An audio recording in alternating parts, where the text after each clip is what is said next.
Olá, meus amores, boa noite.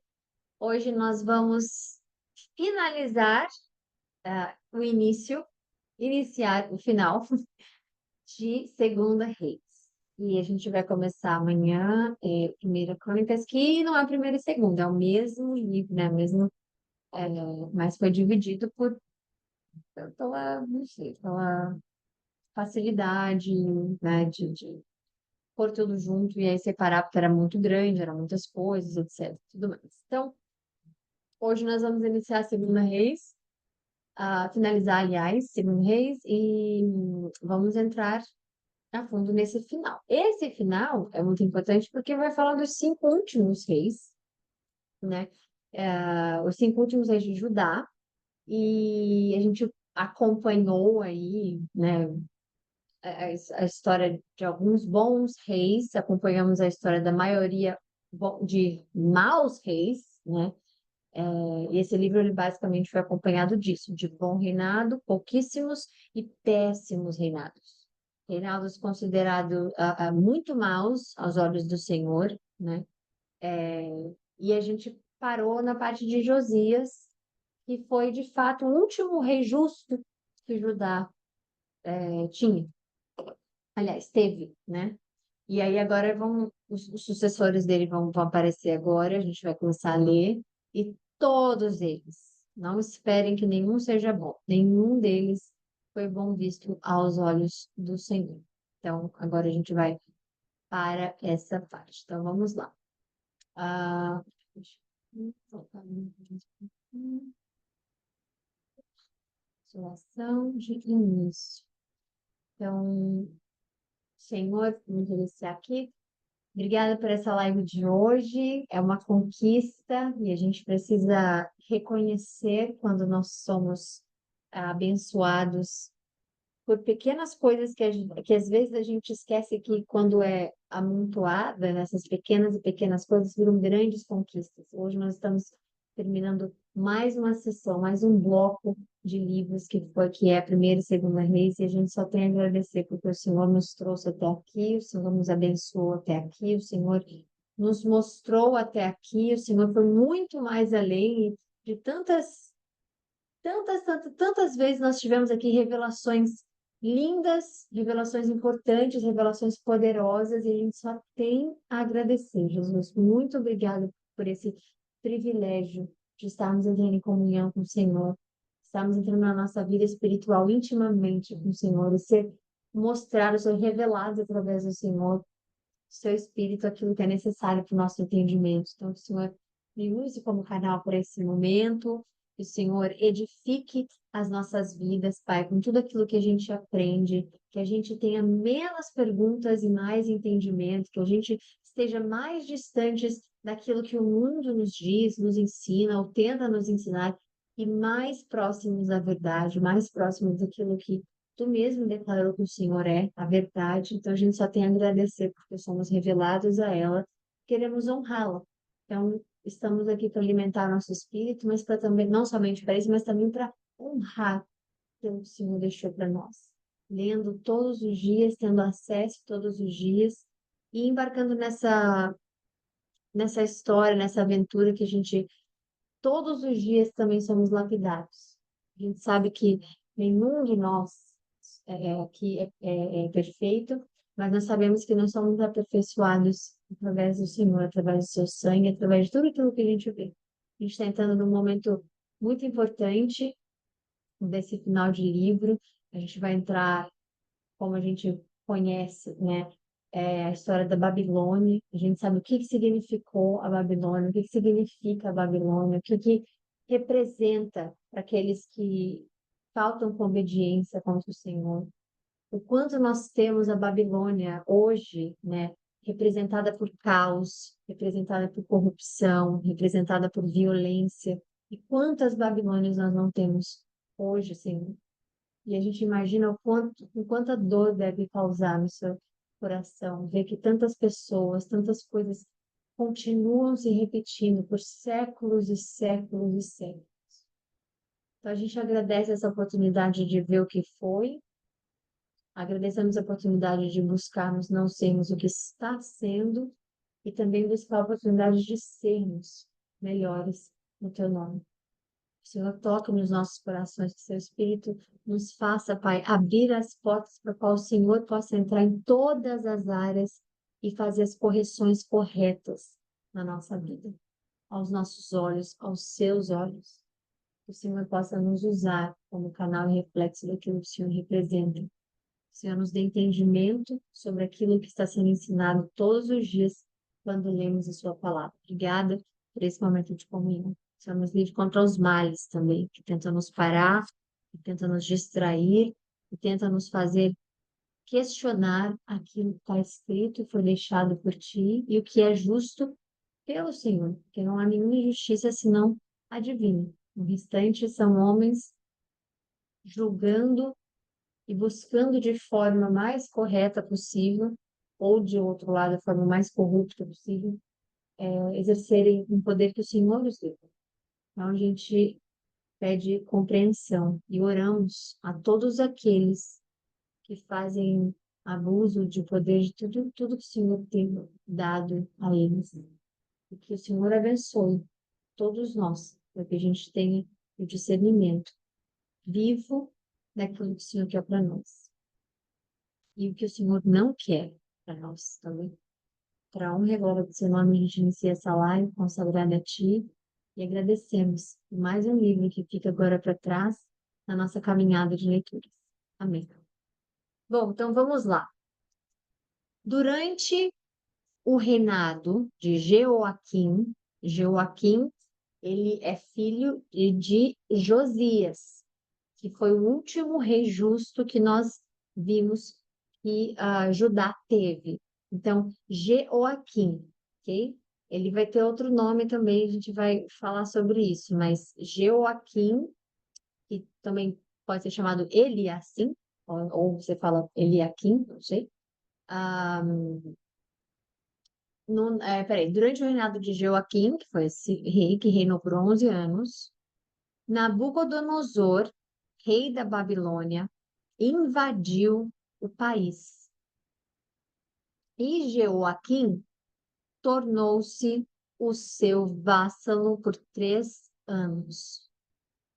Então, ele voltou atrás e rebelou-se contra Nabucodonosor. O Senhor enviou contra ele tropas babilônias, ou dos caldeus, aramaicas, moabitas e amonitas, para destruir Judá. Mas Deus não falou que Judá sempre teria alguém assentado no trono, e Deus não está destruindo a população, os reis, as pessoas, acabou Judá, não existe mais nenhum descendente. Não. Deus está para destruir Judá, o lugar, de acordo com a palavra do Senhor proclamada pelos seus servos, os profetas. Ok? Isso aconteceu a Judá, conforme a ordem do Senhor, a fim de removê-los da sua presença, porque ali se fazia a presença de Deus. Em Judá, ali, em Jerusalém, era ali onde se fazia a presença de Deus. E ele ia removê-los da sua presença. Onde o templo ficava, era ali onde Deus estava, no templo.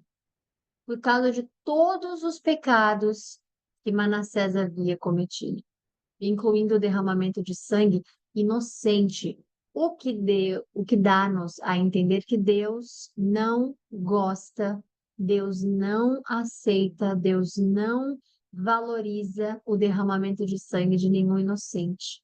Então, quando existem guerras, quando existem situações em que as pessoas falam, nossa, mas aquela pessoa era inocente, Deus permitiu isso acontecer. Deus não está segurando a mão de ninguém que aperta um botão para soltar uma bomba, ou um botão que aperta para machucar alguém. O derramamento de sangue inocente desde Caim e Abel, lá atrás em Gênesis, não é tolerável para o Senhor. Caim matou Abel, não foi o Senhor que matou Abel. Então, quando as pessoas, mas tantos inocentes morreram, tanto, e a culpa é do Senhor, foi Deus em que mandou a pessoa ir lá e falar, olha, faz isso e faz isso. Quantas coisas ruins que a gente vê, mas tanto inocente, e é Deus que controla agora todo mundo como se fosse um fantoche, todo mundo tem que fazer exato. Não, não é assim que funciona. Então, a consequência do mal vai, vai respingar em alguns inocentes, obviamente, porque não tem como separar. Deus não vai fazer. Vamos lá, vocês inocentes fiquem para a direita, você. Ele já fez isso em Jesus. E aí, agora, quando chegar o momento correto, quem for para o inferno vai para o inferno, quem for para o céu vai para o céu. Pois ele havia enchido Jerusalém de sangue inocente. O Senhor não quis perdoá-lo. Os demais acontecimentos do reinado de Jeoaquim, tudo que realizou, consta nos registros históricos dos reis de Judá. Jeoaquim descansou com seus antepassados e Joaquim, o seu filho, sucedeu como rei. O rei do Egito nunca mais se atreveu a sair com o exército das suas próprias fronteiras, pois o rei da Babilônia havia ocupado todo o território entre o ribeiro do Egito e o rio Eufrates, que antes pertencera ao Egito. Todo mundo tinha medo da Babilônia. Todo mundo tinha medo especificamente do rei da Babilônia. Todo mundo tinha medo, porque era muito poderoso mesmo. Mas assim, mesmo. Joaquim tinha 18 anos de idade quando começou a reinar e reinou por 3 meses somente em Jerusalém. A mãe dele chamava-se Neusta, filha de Eunatã, e era de Jerusalém. Ele fez o que era mal aos olhos do Senhor. 3 meses, o suficiente para fazer mal aos olhos do Senhor. Naquela ocasião, os oficiais de Nabucodonosor, rei da Babilônia, avançaram até Jerusalém. Aqui está o problema. E a cercaram. Enquanto seus oficiais a cercavam, o próprio Nabucodonosor veio à cidade. Então, Joaquim, rei de Judá, e sua mãe, e os seus conselheiros, os seus nobres e os seus oficiais se entregaram. Todos se renderam a ele. No 8º ano do reinado do rei da Babilônia, Nabucodonosor levou Joaquim como prisioneiro, conforme o Senhor tinha declarado. Ele retirou todos os tesouros do templo. Vocês lembram disso, né? Vocês lembram que ele disse que todos os. Por conta de Ezequias, não lembro agora, acho que foi Ezequias. O meu reino, meu isso, meu aquilo. E Deus falou: tudo que você quis mostrar, porque eu te curei, eu te dei mais anos de vida, eu ajudei, eu fiz tudo, e você, ao invés de se humilhar e entender o seu lugar, que eu sou o Todo-Poderoso de fato, e você só tem o poder que eu te dou, você foi lá e disse que tudo era seu ego, né? Tomou conta, e por conta disso, todas as coisas do templo, os tesouros do templo do Senhor serão roubados pelo rei da Babilônia. A gente lembra que Deus falou isso, então aconteceu exatamente agora, conforme o Senhor tinha declarado. Ele retirou todos os tesouros do templo do Senhor, do palácio real, quebrando seus utensílios de ouro que Salomão, rei de Israel, fizera para o templo do Senhor. Levou para o exílio toda Jerusalém. Todos os nobres, todos os homens de guerra, todos os artesãos e artífices. Ao todo, 10.000 pessoas. Só ficaram os mais pobres. Nabucodonosor levou prisioneiro Joaquim para a Babilônia. Também levou de Jerusalém para a Babilônia a mãe do rei, e as suas mulheres, e os seus oficiais, e os líderes do país. O rei da Babilônia também deportou para a Babilônia todos os guerreiros, 7.000 homens, fortes e preparados para a guerra, e 1.000 artífices e artesãos. Fez Matanias, tio de Joaquim, reinar em seu lugar e mudou o nome dele para Zedequias. Então, outro nome, outro rei, Outra coisa, do nada, assim, Nabucodonosor mudou o nome. Agora seu nome vai ser Zedequias. Então, o que que Zedequias é? Ele é tio. Calma, que agora eu me perdi. Matanias é o mesmo nome. Ele mudou para Zedequias. Então, Zedequias aqui, ele é tio de Joaquim. E é, de fato, o último rei de Judá. E ele escolheu Zedequias, que no caso, Matanias, ele escolheu ele para ele ser o rei.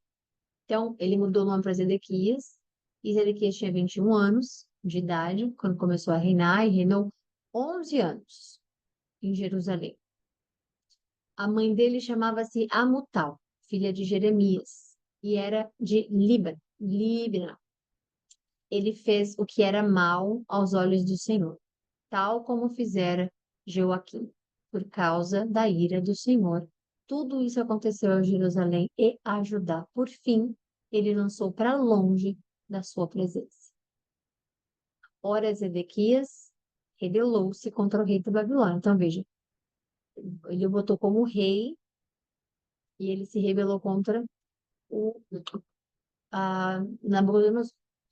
Então, no 9º ano do reinado de Zedequias, no 10º dia do 10º mês, Nabucodonosor, rei da Babilônia, marchou contra Jerusalém com todo o seu exército. Ele acampou em frente da cidade e construiu rampas de ataque ao redor dela. A cidade foi mantida sob cerco até o 11º ano do reinado de Zedequias. No 9º dia do 4º, ou a leitura mais provável do texto hebraico original, com base em Jeremias 52:6, seria o texto masorético, e Vulgata não trazem o 4º. Então, aqui não se sabe exatamente o 4º, mas no 9º dia do mês, a fome na cidade tinha se tornado tão severa que não havia comida para o povo da terra. Então, o muro da cidade foi rompido e todos os soldados fugiram de noite pela porta entre os dois muros próximos ao jardim real. Embora os babilônios, os caldeus, estivessem ao redor da cidade, fugiram na direção de Arabá, ou Vale do Jordão. Mas o exército babilônio perseguiu o rei e o alcançou nas planícies de Jericó. Todo o seu exército se separou dele e se dispersou, e ele foi capturado. Foi levado ao rei da Babilônia, em Ribla, onde pronunciaram a sentença contra ele. Executaram os filhos de Zedequias diante dele, cegaram os seus olhos, prenderam-no com algemas de bronze e o levaram para a Babilônia. No 7º dia do 5º mês do 19º ano do reinado de Nabucodonosor, rei da Babilônia, Nebuzaradã, comandante da guarda que servia ao rei da Babilônia, foi a Jerusalém. Incendiou o templo do Senhor, o palácio real, todas as casas de Jerusalém. Nebuzaradã, comandante da guarda, deportou para a Babilônia o povo que restou na cidade, os que passaram para o lado do rei da Babilônia e o restante da população. Esse momento de destruição do templo, gente, esse é o templo de Salomão, né? Na época de Salomão. Ele marca não somente, né, o fim dessa era, desse primeiro templo, né? Mas é um evento né, que marca a história judaica. Porque primeiro leva eles, né, ao exílio babilônico, por exemplo, eles ficam por lá exilados, e depois também vem o retorno no segundo templo, que é o que a gente, obviamente, vai ver, não agora, mas mais lá para frente. Então, essa parte, tudo muda, tudo absolutamente muda em relação à destruição do templo. Porque como é que vai acontecer, por exemplo, os rituais, como é que vai, eles não têm para onde ir. E ali era onde Deus dizia que ele estava. Imagina, o templo queimado, até o chão acabou, não tem mais. Não tem mais onde ver Deus, onde para eles, né? Não tem mais onde, não tem, porque Deus estava ali. A desobediência e a idolatria acabou com aquilo que Deus tinha, aquela felicidade que Deus teve, por exemplo, quando Salomão iniciou o templo. Quando Davi lá atrás teve a ideia de fazer o templo para o Senhor, porque ele vivia muito bem, e ele falou, poxa, se eu vivo muito bem, por que que Deus não vive muito bem? Se eu tenho que ter uma casa também. Ele gostou daquilo em Davi, e falou, não, você não vai construir, porque você tem muito sangue na sua mão, mas seu filho vai. E aí Salomão constrói. E depois de tanta queda, porque é do pior ao muito pior que vai indo, agora acabou o tempo. Não tem mais, acabou, acabou. E é tão importante esse momento, esse marco do exílio, né, babilônico na história deles, porque nesse momento, por exemplo, né, Daniel, que é o livro que a gente vai ler também, Daniel também está nesse meio. Então, Daniel está sendo também levado cativo, né, de Judá, porque ele vai com os amigos dele. Então, Daniel está entre os amigos dele nesse momento.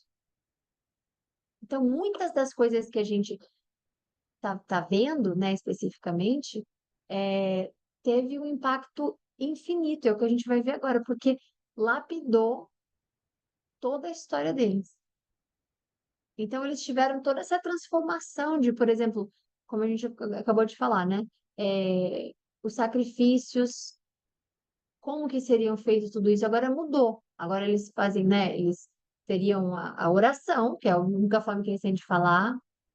Eles criaram, começaram a criar, depois a gente vai ver as sinagogas, porque não tinha mais o templo específico, então as sinagogas começaram. O porquê você vê tantas sinagogas hoje em dia é por conta disso. Eles não têm mais um templo. Existe, obviamente, como profecia, o terceiro templo e quando ele vai ser construído, mas agora como é que diz? Eu esqueci a palavra em português, a mesquita, obrigada, Deus, a mesquita, né, dos muçulmanos se encontram lá, onde acredita-se que é o lugar específico, ok? Onde era o templo, onde foi construído o templo. E aí a gente não tem acesso, eles não têm mais acesso a isso, porque não tem mais um templo para adorar a Deus, para conversar com Deus, para fazer o sacrifício. Acabou, depois do segundo, que a gente vai ver ainda, né? Mas foi reflexo de tudo isso que foi acontecendo. E aí, obviamente, a gente vai ver o muro da lamentação, tudo mais tem a ver com a segunda destruição. Mas, independente disso que a gente está falando especificamente, né, é que marcou completamente. E a gente hoje vê essas sinagogas e achar que é igual igreja, não é. É porque eles foram humilhados dessa forma, sendo desobedientes ao Senhor, e eles não têm onde se juntar, onde se unir. Então, eles começaram a criar sinagogas para que eles pudessem se encontrar e fazer as orações e fazer a observância do Torá, tudo mais, né? Não só o Torá, mas a forma de ler o Antigo Testamento. Eles têm outros livros também da Bíblia Sagrada, como Ruth, por exemplo, tudo mais. Então, esquece, se não me engano. Então, assim, isso tudo teve um impacto muito grande.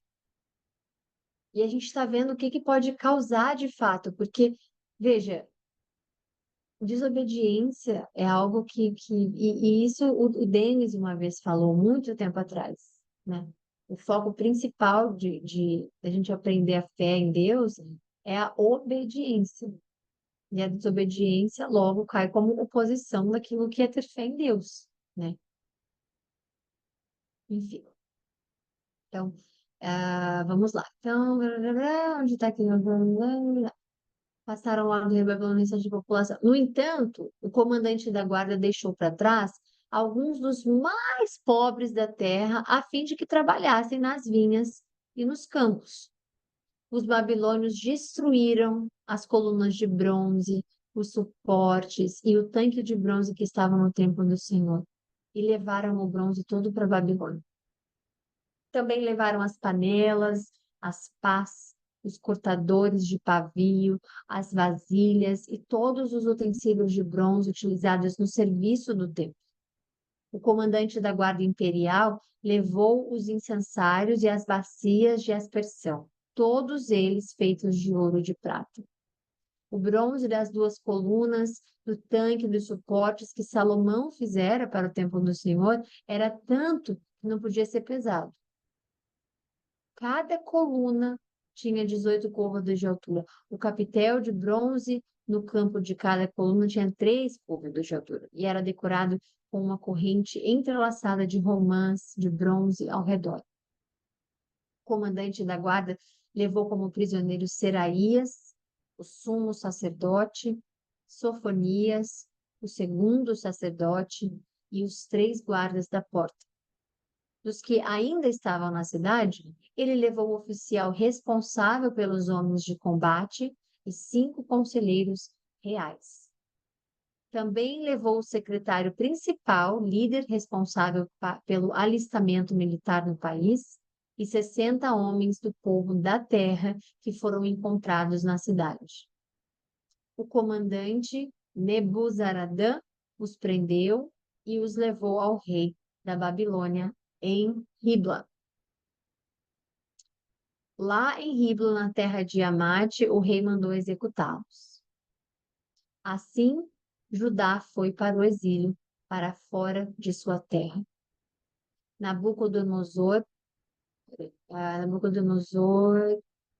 rei da Babilônia, nomeou Gedalias, filho de Aicã e neto de Safã, como governador do povo que havia sido deixado em Judá. Quando todos os líderes do exército souberam que o rei da Babilônia havia nomeado Gedalias como governador, eles e os soldados foram falar com Gedalias em Mispá. Os líderes eram Ismael, filho de Netanias, Joanã, filho de Careá, Seraías, filho do Netofatita Tanumete, e Jazanias, filho de um Maacate. Gedalias fez um juramento a esses líderes e aos seus soldados, dizendo: não tenham medo dos oficiais babilônicos.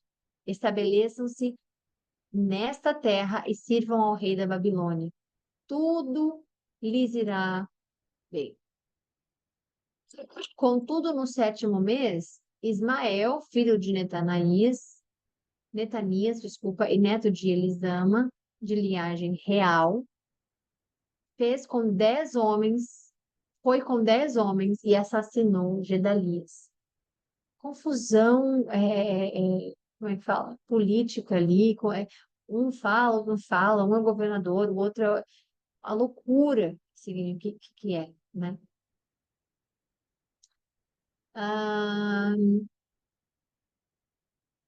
Peraí.